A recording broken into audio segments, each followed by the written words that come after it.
سورۃ المائدہ آیت نمبر 27۔ اللہ رب العزت نے حکم دیا کہ حضرت آدم علیہ السلام کے دونوں بیٹوں کا واقعہ بیان کرو۔ ان دونوں نے قربانی دی، حابیل نے بھی اور قابیل نے بھی۔ حابیل کی قربانی قبول ہوئی اور قابیل کی قربانی قبول نہ ہوئی، تو قابیل نے حابیل سے کہا میں تجھے قتل کر دوں گا۔ حابیل نے کہا اللہ تعالیٰ اس کی قربانی قبول کرتا ہے جو متقی ہے۔ خیر، اس آیت میں اللہ تعالیٰ نے قربانی کا ذکر کیا ہے۔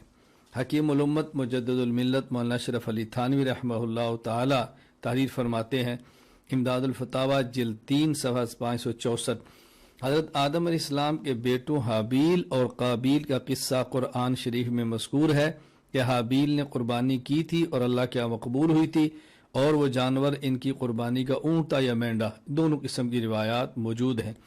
جب سے اب تک سب امتوں میں ان جانوروں کا ذبح کرنا جاری و مشروع رہا۔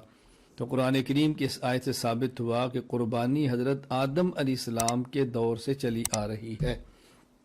دلیل نمبر 2، سورۃ الحج آیت نمبر 34، وَلِكُلِّ أُمَّةٍ جَعَلْنَا مَنْسَكًا لِيَذْكُرُوا اسْمَ اللَّهِ عَلَى مَا رَزَقَهُم مِّن بَهِيمَةِ الْأَنْعَامِ، ہم نے ہر امت کے لیے قربانی مقرر کی تاکہ وہ چوپاؤں کے مخصوص جانوروں پر اللہ کا نام لیں جو اللہ نے عطا فرمائے۔ اب دیکھیں یہاں بھی اللہ رب العزت نے ارشاد فرما دیا کہ ہر امت کے اندر اللہ تعالیٰ نے مخصوص جانوروں پر قربانی کا عمل جاری رکھا۔ تو قربانی صرف اس امت میں نہیں ہے بلکہ ہر امت میں قربانی رہی ہے۔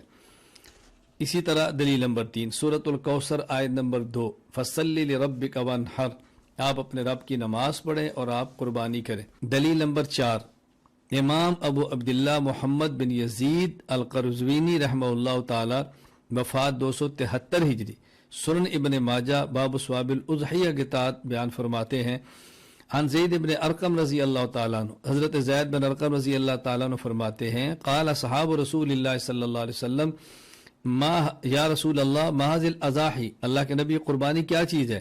تو رسول اکرم صلی اللہ علیہ وسلم نے ارشاد فرمایا، سنت ابیکم ابراہیم علیہ السلام، یہ تمہارے جد امجد دادا ابو کا مبارک طریقہ ہے۔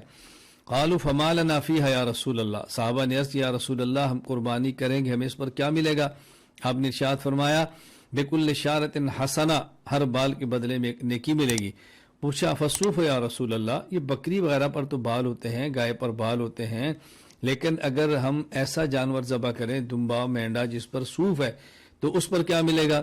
اون ہے۔ اللہ کے نبی نے ارشاد فرمایا بکل شارۃ من الصوف حسنہ، اون کے بھی ہر بال کے بدلے میں اللہ نیکی عطا فرمائیں گے۔ دلیل نمبر 5، امام ابو عیسیٰ محمد بن عیسیٰ بن سورہ الترمذی رحمہ اللہ تعالی، وفات 279 ہجری، سنن ترمذی باب ما جاء فی فضل الاضحیہ کے تحت ارشاد فرماتے ہیں، حدیث پاک نقل کی ہے، حضرت ام المؤمنین امی عائشہ رضی اللہ تعالی عنہا وہ فرماتی ہیں کہ رسول اکرم صلی اللہ علیہ وسلم نے فرمایا، ما عمل آدمی من عمل یوم النحر احب الی اللہ من احراق الدم، یوم النحر قربانی کے دن اللہ تعالیٰ کو سب سے محبوب عمل وہ اللہ کے نام پر خون بہانا ہے۔ انہ لیاتی یوم القیامت بقرونہا و اشعارہا و اضلافہا، یہ جو آپ نے قربانی دی ہے، اس قربانی کے جانور کو آپ نے ذبح کیا ہے، اس میں سینگ بھی ہے، اس میں بال بھی ہیں، اس میں اس کے کھر بھی ہیں۔ قیامت کے دن اللہ تعالیٰ سینگ اور کھر اور اس کے بالوں کو بھی لائیں گے، یعنی اس پر بھی نیکی عطا فرمائیں گے۔ وَإِنَّ الدَّمَ يَقَعُ مِنَ اللَّهِ بِمَكَانٍ قَبْلَ أَن يَقَعَ مِنَ الْأَرْضِ فَطِيبُوا بِهَا نَفْسًا، اللہ اکبر۔